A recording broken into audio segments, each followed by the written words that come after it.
Hello மக்களே, welcome to our channel மான்வான் தமிழ். நம்ம இங்கே எந்த மனுவை பார்க்க போகிறோம்னா ரெக்ரெசிவ் மிஷனரி சாப்டர் 5 தாங்க பார்க்க போகிறோம். ஓகே மக்களே, நம்ம டேரெக்டாக மான்வாக்குள்ளே போயிடலாம். லாஸ்ட் சாப்டரில் வந்து ஃப்ராங்க் வந்து நம்ம ஹீரோவை பார்த்து நீங்கள் செத்தே ஆகணும்னு சொல்லியிருப்பான். நம்ம இப்போ அப்படியே அதுலேருந்தே கண்டினியூ பண்ணுவோம்.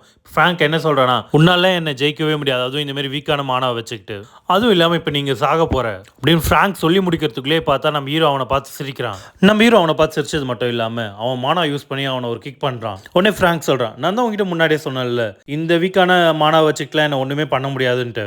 அப்படி அவன் சொல்லிட்டு இருக்கும் போதே பார்த்தா திடீர்னு என்னாச்சுன்னு தெரியல, ஃப்ராங்க் அப்படியே முடியாமல் கீழே விழுந்து ரத்த வாந்தி எடுக்க ஆரம்பிச்சிடுறான். அப்போதான் ஃப்ராங்க் நினைக்கிறான், இதுக்கெல்லாம் வாய்ப்பே இல்லை, என்ன ஒரு விதமான இது அட்டாக் இது, அதுவும் இல்லாமல் இது என்னோட என்சான்ட்மெண்ட் ஸ்கில்லை தாண்டி வந்து என்னை அட்டாக் பண்ணியிருக்கு. உடனே நம்ம ஹீரோ ஃப்ராங்கை பார்த்து நடந்து வந்துகிட்டே சொல்கிறான், நான் கொஞ்சம் கூட எதிர்பார்க்கல எல்னாவோட சாவுக்கு பின்னாடி உன்ன மாதிரி ஒரு ஆள் இருப்பான்ட்டு. உடனே ஹீரோவும் அவனோட 3 மானா குறையும் ஓப்பன் பண்ணிடுறான். அதை பார்த்து ஃப்ராங்க் ரொம்ப ஷாக் ஆகி, என்ன இது இவ்வளோ அதிகமான மானா எனர்ஜியாக இருக்கீங்க அப்படின்னு ஃபீல் பண்ணுறான். அப்படி ஃப்ராங்க் நினச்சிட்டு இருக்குள்ளே பார்த்தீங்கன்னா கண்ணை முடி திறக்கிறதுக்குள்ளே ஹீரோ அவனை அட்டாக் பண்ண வந்துடுறான்.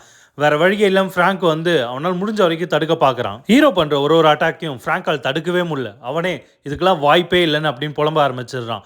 அதுவும் இல்லாமல் ஹீரோ பண்ணுற அட்டாக் மூலமாக அவனோட கையெல்லாம் நடுங்க ஆரம்பிச்சிடுது. ஃப்ராங்க் நினைக்கிறான், எவ்வளோ பெரிய ஆளாக இருந்தாலும் மானா ஒரு லெவலுக்கு தான் யூஸ் பண்ண முடியும், ஆனால் இங்கே அப்படி இல்லை. நான் இந்தமாரி ஒரு மானா மெத்தட் எங்கேயுமே கேள்விப்பட்டதில்லை, அதுவும் இந்த அளவுக்கு ஒரு எக்ஸ்ப்ளோசிவான மானா மெத்தட். அதுவும் இல்லாமல் இவனை பார்க்கறதுக்கே ஒரு வித்தியாசமான ஆள் மாரி தெரிகிறான். இப்போ அதுமாதிரி ஃப்ராங்க் நினச்சிருக்கும் போது பார்த்தீங்கன்னா நம்ம ஹீரோ பண்ண அட்டாக் மூலமாக ஃப்ராங்கோட ஸ்வாடும் உடையுது, ஃப்ராங்க் ஒரு வெட்டும் விழுது. நம்ம ஹீரோ பண்ண அட்டாக் மூலமாக ஒன்றுமே பண்ண முடியாத ஃப்ராங்க் இப்போ அப்படியே நிற்கிறான்.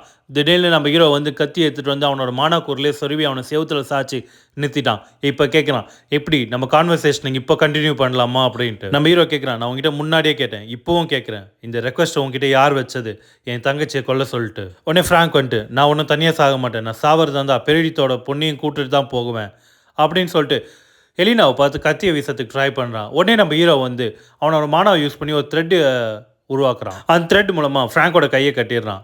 அதனால ஃப்ராங்கால அவனோட கை யூஸ் பண்ண முடியல. ஃப்ராங்க் இதை பார்த்துட்டு ஷாக் ஆகிறான். மானா மூலமாக த்ரெட்டா, இதுக்கெல்லாம் வாய்ப்பே இல்லையா. அப்புறம் ஹீரோ கேட்குறான், எப்படி நம்ம ஒரு டீலை இப்போ மேக் பண்ணுவோமா அப்படின்ட்டு. உடனே நம்ம ஹீரோ சொல்கிறான், எதுவும் தேவையில்லாதெல்லாம் பண்ணாத, நான் கேட்குற கேள்விகளுக்கு மட்டும் நீ ஒழுங்காக பதில் சொல்லு, அது மட்டும் போதும், உன்னை உயிரோட விட்டுறேன். உடனே நம்ம ஹீரோ ஃப்ராங்கை பார்த்து சொல்கிறான், உன் அளவுக்கு திறமை இருக்கிறவன் இப்போ நான் விட்டாலும் உன்னால் உயிர் பழிச்சிக்க முடியும், அதனால் நான் சொல்கிறத மட்டும் செய், அப்படி இல்லைன்னா நான் உன்னோட மானாக்கோரை அழிச்சிருவேன், ஞாபகம் வச்சுக்கோ. இதுமாரி நம்ம ஹீரோ சொல்லி முடித்தோடனே ஃப்ராங்க் வந்து என்ன பண்ணுறதுன்னு தெரியாமல் நிற்கிறான். உடனே நம்ம ஹீரோ சும்மா இல்லாமல் அவனோட மானாக்கோரை வந்து டிஸ்ட்ராய் பண்ணுறான். லைட்டாக ஒரு சின்ன பிரேக் விடுறான். அதைப்பா ஷாக் ஆன ஃப்ராங்க் வந்து, இவன் ஒன்றும் சும்மா சொல்ல போல இருக்குது, விட்டா நம்மளை கொன்றுவான் அப்படின்ட்டு பயப்படுறான். உடனே ஃப்ராங்க் கத்துறான், நீ என்ன பைத்தியக்காரனா, ஒரு சின்ன மிஸ்டேக் பண்ணாலும் நீயும் சேர்ந்து என் கூடவே அழிஞ்சிருவேன், அதை ஞாபகம் வச்சுக்கோ அப்படின்னு சொல்கிறான். அதுக்கு உடனே நம்ம ஹீரோ, அதெல்லாம் எவனும் ஸ்கில் இல்லாதவங்கிட்ட போய் சொல்லு, என்னால் அதெல்லாம் மேனேஜ் பண்ண முடியும்னு பயமுத்துறான் அவனை. மறுபடியும் நம்ம ஹீரோ வந்து அவனோட மானாக்கோரை லைட்டாக பிரேக் பண்ண ஆரம்பிக்கும். ஃப்ராங்க் பயந்து, இல்லை என்ன நான் சொல்லிடுறேன் அப்படின்னு பயப்படுறான். அது யாரும் இல்லை, கவுண்ட் டெஸ்மோண்ட் தான் எங்களை அமிச்சாரு எலினாவை கொல்ல சொல்லிட்டு அப்படின்னு. அப்போ தான் ஃப்ராங்க் சொல்கிறான், கவுண்ட் டெஸ்மோண்ட்டுக்கு வந்து வாரம் ஆரம்பிக்கணும், அதுவும் முக்கியமாக பெரிடித்தை அழிக்கிறதுக்காக. அதுக்கு என்ன காரணம்னு தேடிட்டு இருக்கும் போது தான் இப்படி எலினாவையும் கொல்லணும்னு டிக்ரேட்டோட பையனையும் கொன்னா அது மூலமாக வார ஆரம்பித்து பெரிடித்தை அழிக்கலான்னு முடிவு பண்ணார். உடனே நம்ம ஹீரோ கேட்கலாம், அப்போ நீ அதுக்காக தான் என் தங்கச்சியை கொல்லணும்னு பார்த்தியா. உடனே ஃப்ராங்க் சொல்கிறான், ஆமாம். உடனே நம்ம ஹீரோ சும்மா இல்லாமல் அவனோட மானாக்கோரை டெஸ்ட்ராய் பண்ணிடுறான். உடனே ஃப்ராங்க் கத்துறான், நம்ம பேசுறது என்ன, நீ பண்ணது என்ன, நீ எதுக்குடா என் மானாக்கோரை டெஸ்ட்ராய் பண்ண அப்படின்னு கத்துறான். ஏன்டா பயப்படுற, உன் வாழ்க்கையில் எத்தனை பேரை கொண்டிருப்ப, இப்போ உன் உயிர்னா மட்டும் பயம் வந்துடுதா.